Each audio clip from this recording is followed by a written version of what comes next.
ही तर खूपच मोठी रक्कम आहे. इतके पैसे मी कुठून आणणार? ते तर 2 रुपये असते तरी पण नसते आणले तुम्ही बाबा. कारण तसं पण तुम्ही आजपर्यंत माझ्यासाठी कुठं काय केलं आहे? बाळा दादा, हे असं बोलू नकोस. तू कर्ज घेतलं यात बाबांची काय चूक आहे?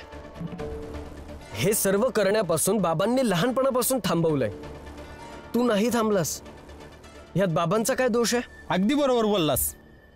दोष यांचा नाही, तुझा आहे.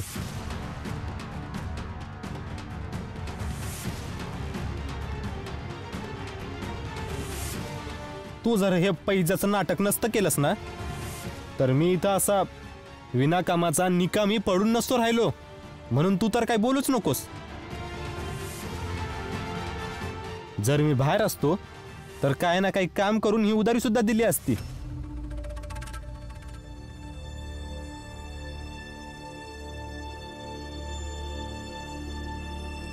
इथं तर तुम्ही 10 दिवसापासून आहात ना? याच्या आधी तर तुम्ही बाहेरच होता. तर मग का नाही दिली उधारी? का नाही परत केले पैसे? हा, म्हणून भीम आणि बाबांना दोष देऊ नका. चुकी तुमची आहे. हे बघ करू ना, तू दरवेळी ही भीमची बाजू घेणं बंद कर, नाहीतर काय काय करणार तुम्ही? हा, हात उचलणार माझ्यावर? अजून वाईट वागणार माझ्याशी? मग करा, मारा ना. काय फरक पडतोय? काय फरक पडतोय की उधारी दिलेली कुठली अनोळखी बाई मला कानफडत मारेल, नाहीतर ती गेल्यावर माझा नवरा मला कानफडत मारेल. माझ्या नशिबात तर कानफडतच आहे.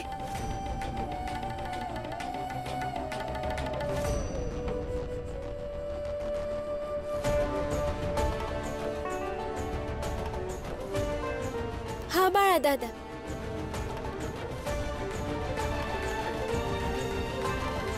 सांगा, जर तुम्ही मारू शकता तर दुसरं कोणी का नाही मारू शकत? आणि तुम्ही कोणत्या हक्काने थांबवणार?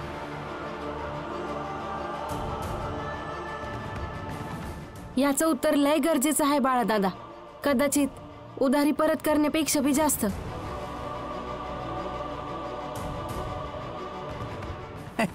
घ्या, इथे तर दुसरंच नाटक चालू आहे. आणि उधारीपेक्षा तू मारू का मी मारूचा खेळ चाललाय. हितेश भाऊ, हाय हा मोठा मुद्दा. रमा, लक्ष्मी, करुणा सगळी बरोबर प्रश्न विचारत आहेत. आणि ही प्रश्न नाही केलीत तर प्रत्येक बाई फुलिया ताईसारखं गप्प प्रश्न शिकून जाईल.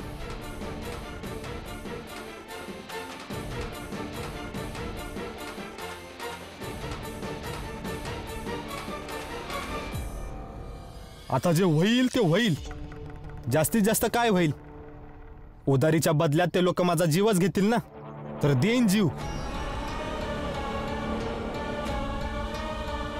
आणि हा, कुठं पळून नाही जात आहे मी, म्हणून सगळे लोक माझ्या मागे मागे येऊ नका.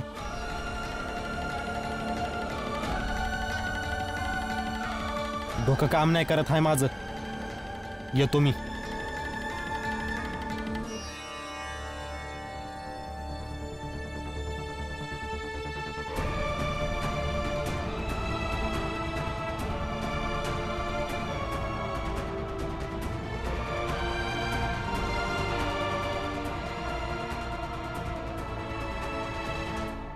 आता कुठून आणू हे 20 रुपये?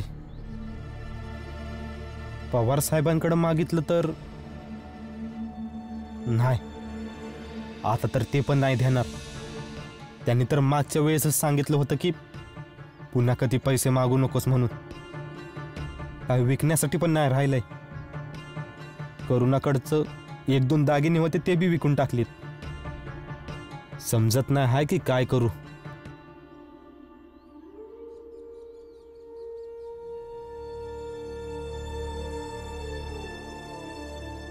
एक गोष्ट सांगायची होती तुम्हासनी. माहिती आहे, भीमनं मला एकदा खूप चांगली गोष्ट सांगितली होती आणि मला वाटतं की तुम्ही ही गोष्ट ऐकायला पाहिजे. सांग. तसं पण माझ्या थांबण्याने आजपर्यंत कोण थांबला आहे? सांग.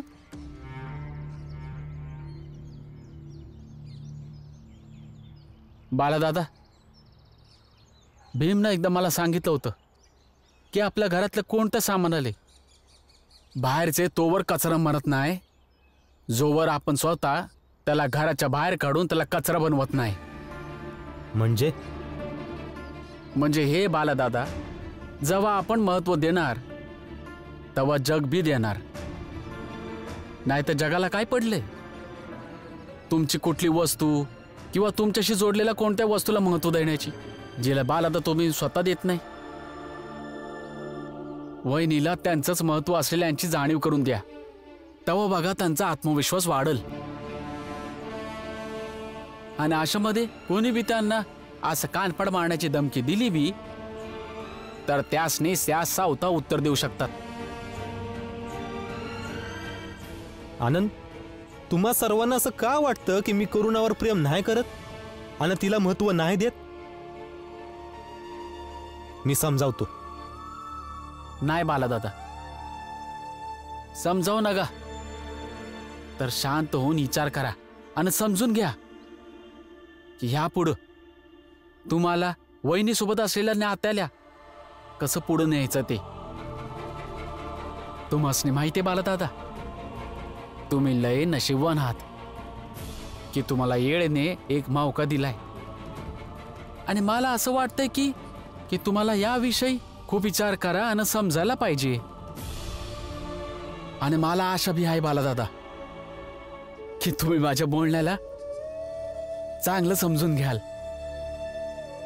म्हणून तुम्ही आणि विचार करा बाळादादा.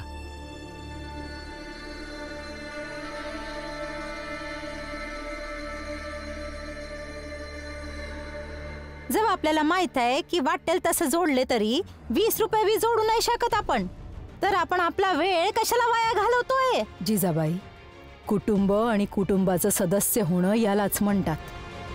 जेव्हा बी कवा कुटुंबातल्या कुठल्याही सदस्यावर काही समस्या येते तर सोडवण्यासाठी सगळी सोबत बसून विचार करत असतात. जर तुला पसंत नाही हाय तर तू इथनं जाऊ शकतीस. हो का? तुम्ही सांगितलं आणि मी निघून जाईल? नाही जाणार मी. जरा मी आधी बघते की असं बसून विचार करून काय उत्तर येत आहे ते. प्रत्येक संकटाचा उपाय भीम तुझ्याजवळ हाय. तू एकदा त्या बाई संग बोलून तर बघ. तुझ्या बोलण्यानं मुंबईचे गव्हर्नर साहेब, मेहता साहेब, गोखले साहेब सगळी सहमत झाली होती ना. काय माहित ही बाई सुद्धा सहमत झाली तर? आत्या, चुकी माझ्या नवऱ्यानं केली आहे, तर मग भीमला तिथं जाण्याची काय गरज आहे? करुणा, बाळाने चूक केलेली आहे, पण बाळा माझा मुलगा आहे, या घराचा एक हिस्सा आहे. तर त्याच्यासाठी आपल्या सर्वांना मिळून प्रयत्न करायला पाहिजे.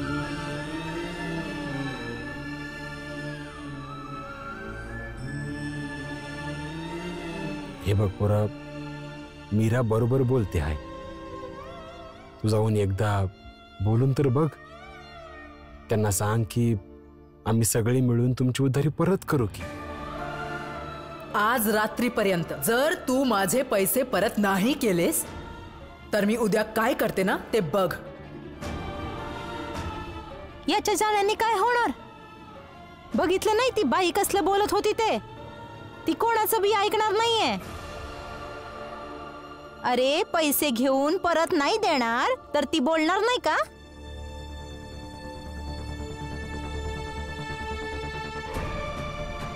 आत्या, बाबा, मी त्यांच्याशी बोलून येतो. जा.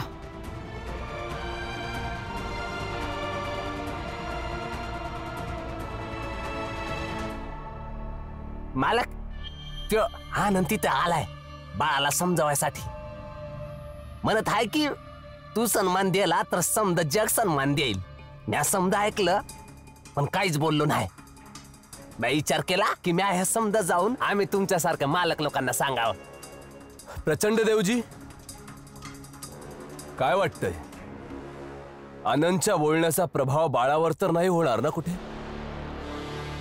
जोशीजी, माझ्यासोबत ठराव करणार? नरोत्तम, परिणाम झालेला नाही, नाहीतर सौद्याची गोष्ट केली नसती. ये बाळा, ये ये ये. मला 100 रुपये द्या. कोणाकडनं उधार घेतले ते परत द्यायचे. त्यानंतर मी रेल्वे गाडीने मुंबई सोडून निघून जाईन.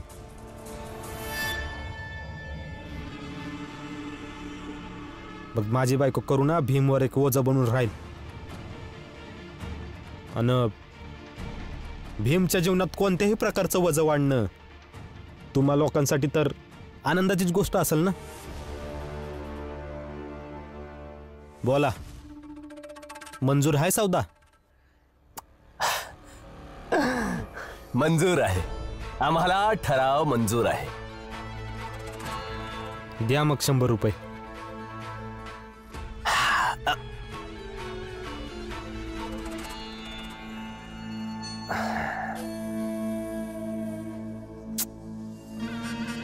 हे काय आहे? तुझी कुवत. तू माझ्याकडे 100 रुपये मागितलेस, पण मी तुला तेच दिले जी तुझी कुवत आहे. 1 पैसा.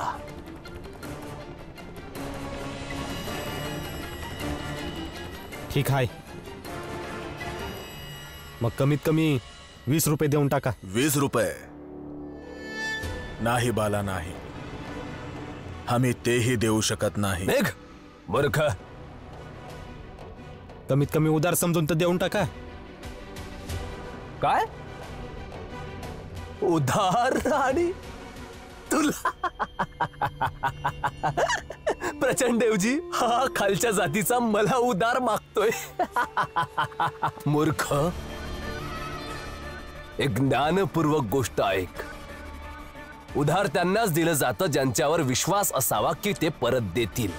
आणि माझा तुझ्यावर कवडीभरचा सुद्धा विश्वास नाही. काय आहे ना बाला, की तुझ्यावर तुझी बायको, तुझा बाबा, तुझा भाऊ कोणीही विश्वास करत नाही. हा, मग आम्ही तुझ्यावर विश्वास कसा ठेवू? चल नरोत्तम.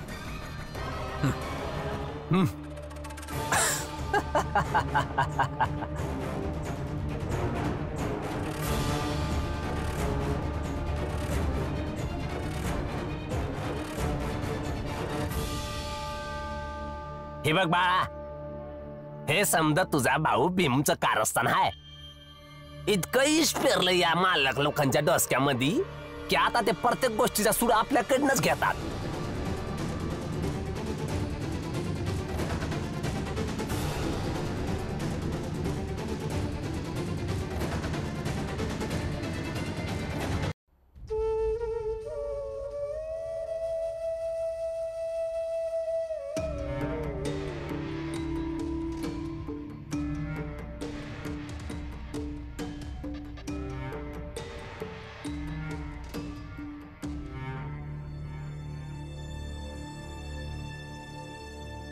मालक, आता तुम्हीच सांगा की हा बाला कसं लढणार? लढणार, लढणार आणि जिंकणार सुद्धा. बाळा, काळजी करू नको. आता आम्ही तुझे मार्गदर्शन करणार. यापूर्वी की तो भीमराव, त्याची बायको रमा, तुझी आत्या, रामजी, आनंद ही लोक तुला नीती समजावतील. तू आक्रमक होऊन त्यांच्या नीती मोडून काढ. उधार त्यांना दिलं जातं की ज्यांना देण्याचे मन होईल आणि ज्यांच्यावर विश्वास आहे की ते पैसे परत करतील. की तुझ्यावर तुझी बायको, तुझा बाबा, तुझा भाऊ कोणीही विश्वास करत नाही, मग आम्ही तुझ्यावर विश्वास कसा ठेवू? बाळा दादा, ही लोक आपली कवा नव्हतीच, तर आता कशा आपले होतील? याच्यात चुकी तुमची आहे. तिथं भीमभाऊ रामजी काकांसोबत लढत आहेत आणि इथं तुम्ही या लोकांकडून मैत्री आणि मदतीची अपेक्षा करताय.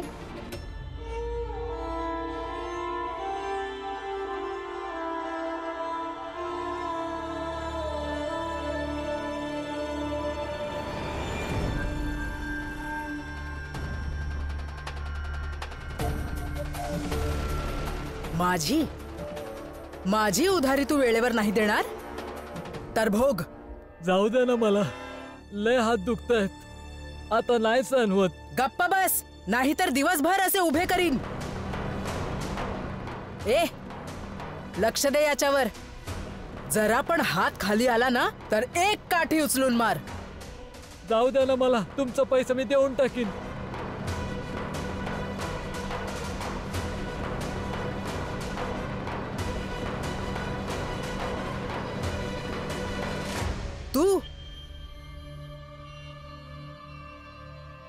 तू बाळाचा भाऊ आहेस ना? हो. का आला आहेस इथे? मला तुमच्याशी काही बोलायचंय. पैसे परत करण्याच्या वेळेत वाढ करण्याऐवजी काहीही बोल. पैशांच्या बाबतीत मी खूप वेडी आहे. या माणसाने माझ्याकडून 2 रुपये घेतले होते, अजूनही दिले नाही. बस 2 तास उभे राहील इथे असेच. आणि ही तर त्याच्या फक्त 2 रुपयाची शिक्षा आहे. त्याच्या व्याजाची शिक्षा वेगळी असेल. तुम्ही एकदा माझं म्हणणं ऐकून तरी घ्या, समजण्याचा प्रयत्न करा.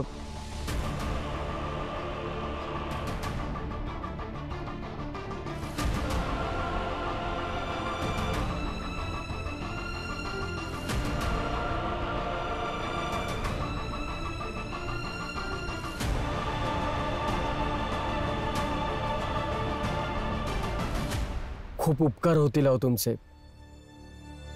ए, तू जा रे, तुझी वेळ संपली. पळवा त्याला.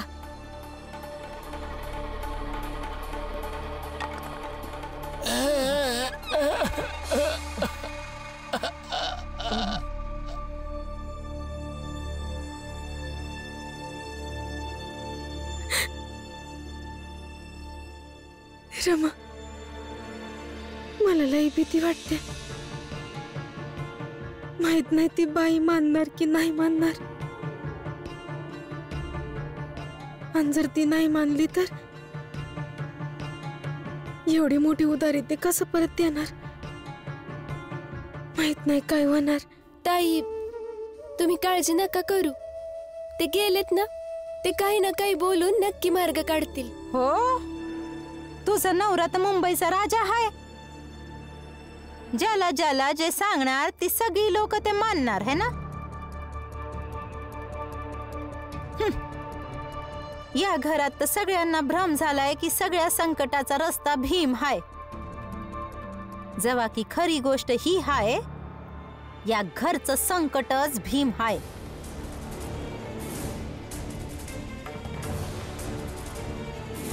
आई, आठवा तुम्ही, जेव्हा जेव्हा संकट आलं तेव्हा तेव्हा त्या संकटाचं निवारण कुणी केलं? हेच आठवा की जाळ हडपायचा प्रयत्न केला गेला आणि जेव्हा वीज आणायची होती आणि तुमच्या वहिनीच्या मुलांची समस्या सगळ्या त्यांनीच सोडवल्या ना. आणि आई, घमंड नाहीये, विश्वास आहे. आणि इतका विश्वास आहे की त्या आम्हासनी सगळ्या समस्येचं उत्तर वाटतात. म्हणजे हद्दच झाली आता. म्हणजे तुझ्या नवऱ्याच्या सांगण्याने कोणी आपली उधारी पण नाही घ्यावी. हे बघ भीम, जाऊन बाळाला सांग आजचा दिवस दिलाय, फक्त आजचा, नाही तर उद्या माझी उधारी मी माझ्या पद्धतीने वसूल करेन.